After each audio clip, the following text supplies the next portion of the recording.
women who have influence and who have brains and make things happen and change things around them, that doesn't fit with the picture that the woman should be subservient. So if you make her, therefore, evil, then men can say, look what happens when you put a woman in charge. These women were extraordinary figures of their time. Important discussions about issues like women's power, women's sexuality. All these stories about women in the Bible have sex in common. They have to be recast as evil. They are women who change the world around them.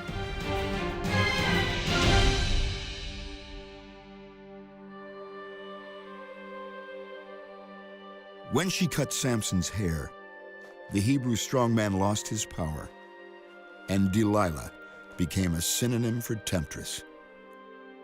But was Delilah a bad girl, or just badly misunderstood? Even people who go to church or synagogue regularly aren't that familiar with the stories in the book of Judges. Yet Delilah is a well-known figure, and she's well known for being seductive and a temptress. Delilah is all about sex.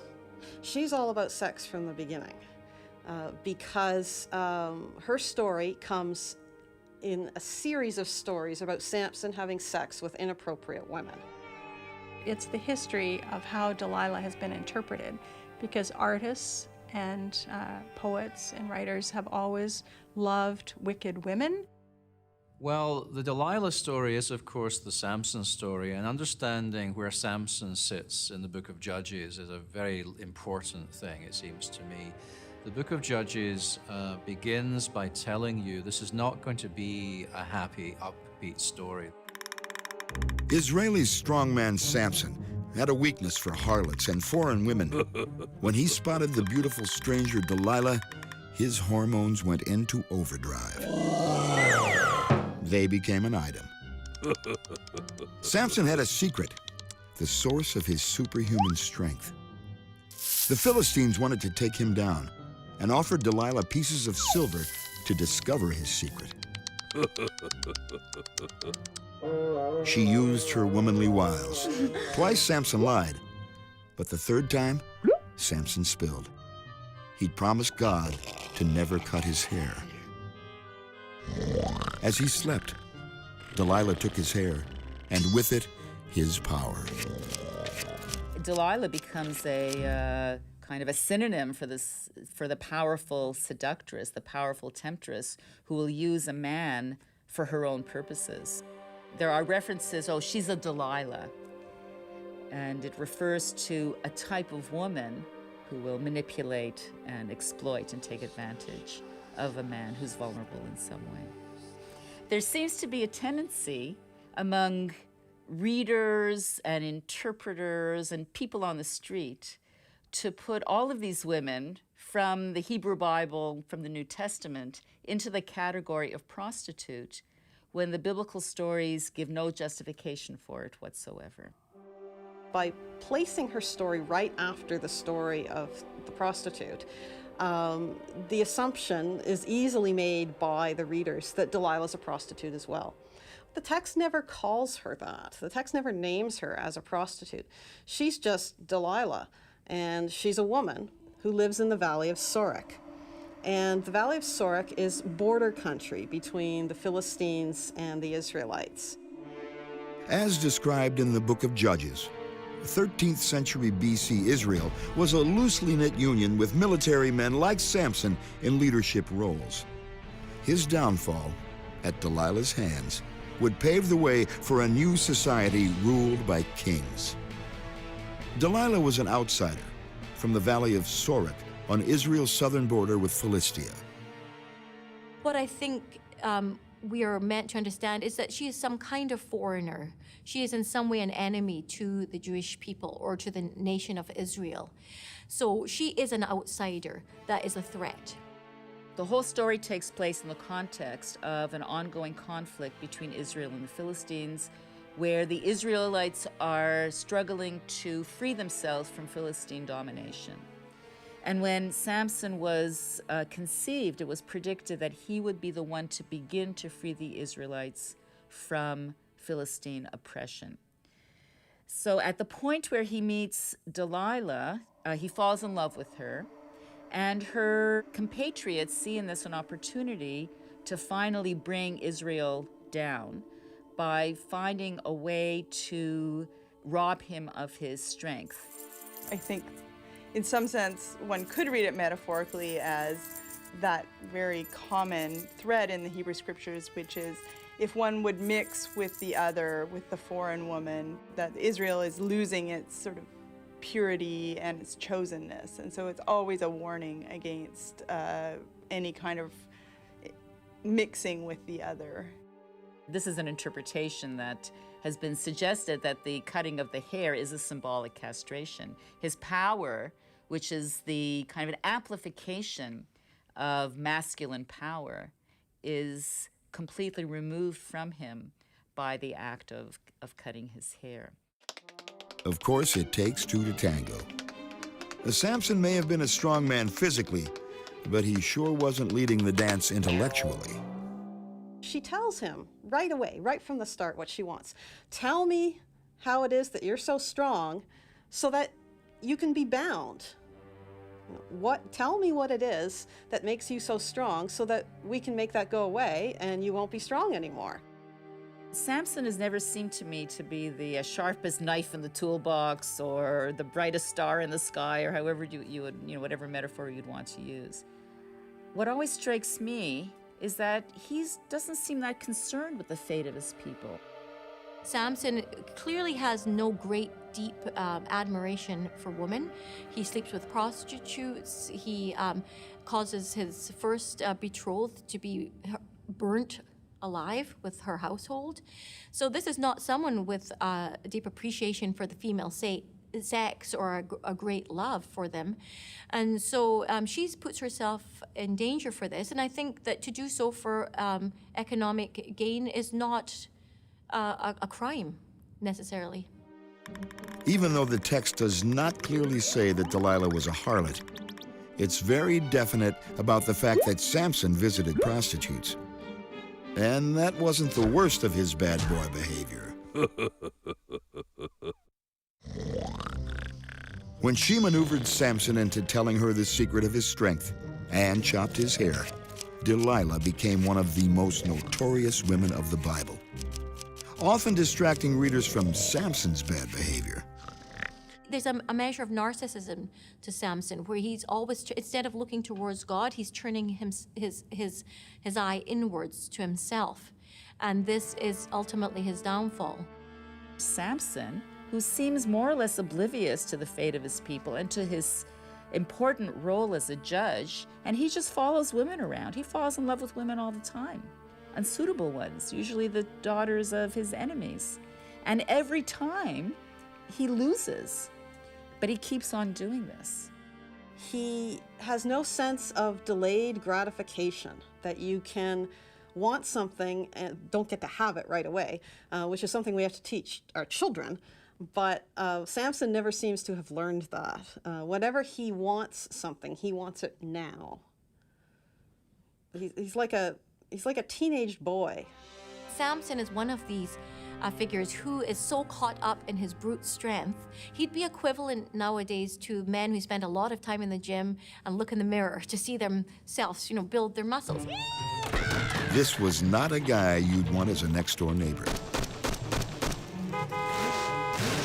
He doesn't seem to act in a way that we would consider particularly godly or appropriate. He likes wine, women, rude jokes, carousing. He set people on fire quite happily, and he's like an overgrown child. I think it's a very, very violent culture that he's in, and that the only way to save your people is to slaughter your enemy. But he becomes obsessed with the slaughter. In fact, Samson's rap sheet was a mile long. He's not supposed to drink. He's supposed to live a very holy life. He is a judge of Israel. At the same time, he's going to harlots in Philistia. He's just following women around against the judgment of all the people around him. Yet he's a leader of Israel. He doesn't seem particularly wise in any matter. Samson is not the man in the Bible who I personally would pick as being a reliable breadwinner. So if I were in a relationship with Samson, I would want to have my own bank account. And what a temper. Furious at an attempt to turn him over to his enemies, the Philistines, Samson broke free, grabbed the jawbone of a donkey, and started swinging. The Bible says he killed 1,000 men. So he does these foolish things, but at the same time, it's also a humorous story about the stupidity of the Philistines, who are able to be killed in their thousands by a man wielding a donkey's jawbone. A hero in Israel for his strength. By the time Samson met Delilah, he was public enemy #1 for the Philistines. And after 2 decades of apparently going straight, Samson was drawn back into what's clearly his sexual obsession. Sex with foreign women, and preferably paid sex. I think perhaps Samson underestimates women. And it's not that they are wicked seductresses, but that he fails to see that they are actually a force to be reckoned with in the world, and that their force is often verbal or linguistic, and that he doesn't take this into account. And so Samson, this is another of his failures. By emphasizing the vulnerability of women, he makes use of women as prostitutes, and by underestimating them, he ultimately is unable to overpower the female. And it's not due to any deceptive power in the female. When Samson fell in love with the beautiful Delilah, he fell hard. With this woman who's not identified as a prostitute, but was a foreigner, from the valley of Sorek. It's hard to understand why he so foolishly reveals his truth. And this is why, historically, Delilah is seen as this great seductress. There must be something about Delilah that is so above and beyond all women that he cannot resist her. And in the art world, Delilah is often shown as very erotic and sexually, physically seducing him. In scripture, there's no emphasis on her physically seducing him. It's her words that are emphasized, that she is sort of rhetorically very powerful and persuasive, and that he succumbs to this rhetorical, that her rhetorical thrusts overpower his physical thrusts, and that he succumbs to this. When Delilah agreed to uncover the secret of Samson's strength and disarm him, history blamed her for Samson's downfall. For centuries, that was the common interpretation. But it's not the only one. Delilah has been known as a bad girl ever since she extracted from Samson the secret of his superhuman powers and then disempowered him by cutting his hair. But was it all her fault? In terms of interpreting scripture, and in terms of, instead of reading with the text, you can read against the text and say, well, is there another way of reading this character? Perhaps you could see her as a woman who wanted to provide for her own, and a woman who takes initiative, who does what she can to get what she wants. And maybe that's a woman you should laud, because there's a woman of power and using everything she has to get what she needs and wants. What I love is that the stories allow you to imagine both Samson and Delilah as real people with complex emotions that compete with each other and sometimes undermine each other as well. And I would imagine, maybe I'm too much influenced here by the film, Samson and Delilah, that Samson either was so tired of being nagged by women and nagged by Delilah that he just gave in, or he simply, against his better judgment, began to trust her with tragic results.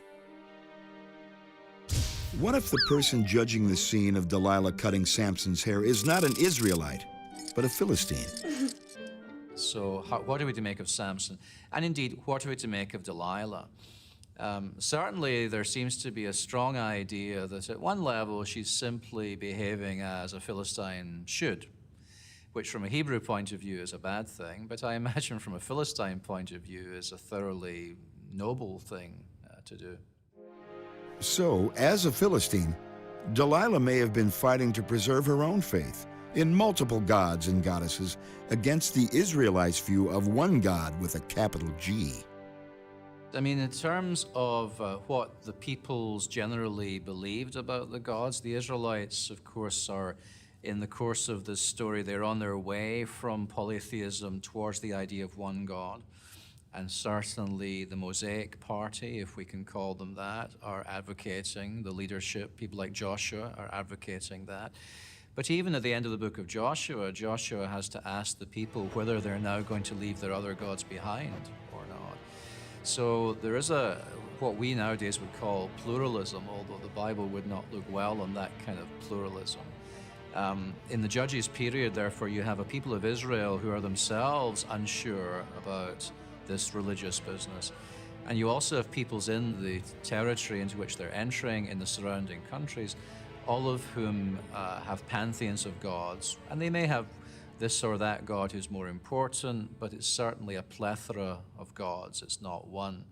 So one of the dynamics of the story surrounds the struggle between an emerging monotheism on the one side and a fairly traditional polytheism on the other. In this religious struggle, the Philistines were mortal enemies of the Jews, and Samson had killed many. So, the lords of Philistia paid Delilah to uncover the secret of Samson's superhuman strength. She's smack in the middle of a political war. We have to remember in those days that things like marriage and so on were not simply matters for individuals. It wasn't about feelings and romance. These things were all tied up with society, with economics, with inheritance, with political treaties, and so on.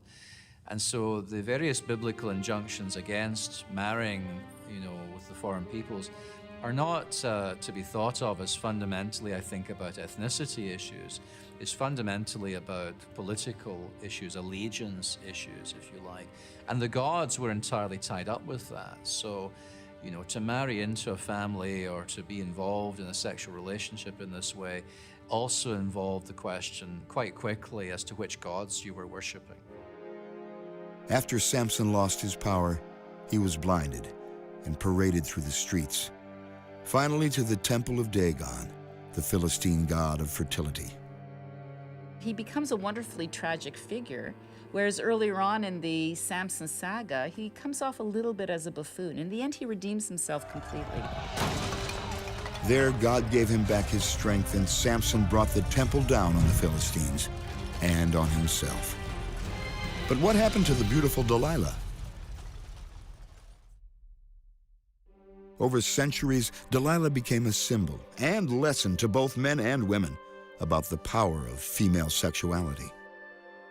I think Delilah is one of the women who did use her beauty and her feminine wiles to get her way with men. And certainly that's how she's been interpreted in the 19th century by women. Harriet Beecher Stowe has a piece on Delilah, and she portrays Delilah as a very wicked woman, and she's the kind of woman whose life is a lesson for the rest of us. But Samson does get that chance to bring down the temple on the Philistines. But in the end, he redeems himself in some fashion in terms of at least taking measures to free his people from Philistine domination, which was the promise given to his parents when he was conceived to begin with. He's the Rambo figure of the book of Judges, it seems to me. He goes in guns blazing, but the trouble is, it's rather indiscriminate, you might say. And he's not visibly somebody living by God's law, which is the larger context of the story, of course. Moses has given God's law. The reader inevitably is measuring the various characters against that standard. And by that standard, Samson falls fairly short. And he ends his life, of course, in an act of personal revenge, essentially. I think you're left wondering what you're supposed to make of this character. He has focused on the physical. He has turned his way from God's truth. And so I think it's a consequence. And Delilah is an instrument used to bring about that consequence. Some scholars believe that Delilah was in the temple when Samson brought it down, and the lovers perished together. But that's just a theory. Harlot or heroine? Delilah was most likely a political tool. The whole book ends after Samson in societal dysfunction of a fairly marked kind, brutality and barbarism. And the author eventually throws his hands up in the air and says, you know, everyone who was doing what was right in his own eyes, because there was no king in the land. So the entire way of governing the people is up for grabs by the end of the book of Judges. And that's what the story seems to be about. Now, of course, Israel ends up with a monarchy, including King David and King Solomon. And so the book of Judges, in a way, prepares the reader for that move. This is why it was necessary. Really, it wasn't ideal. But in the end, these judges were so problematic, to put it nicely, as leaders, that there was no choice. Israelite society was not going to continue because here we have a judge who's just running around after women and not doing his job as a judge.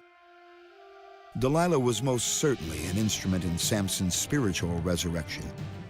Beyond that, a significant chapter of Israeli history may well be built on the story of this notorious woman, Delilah.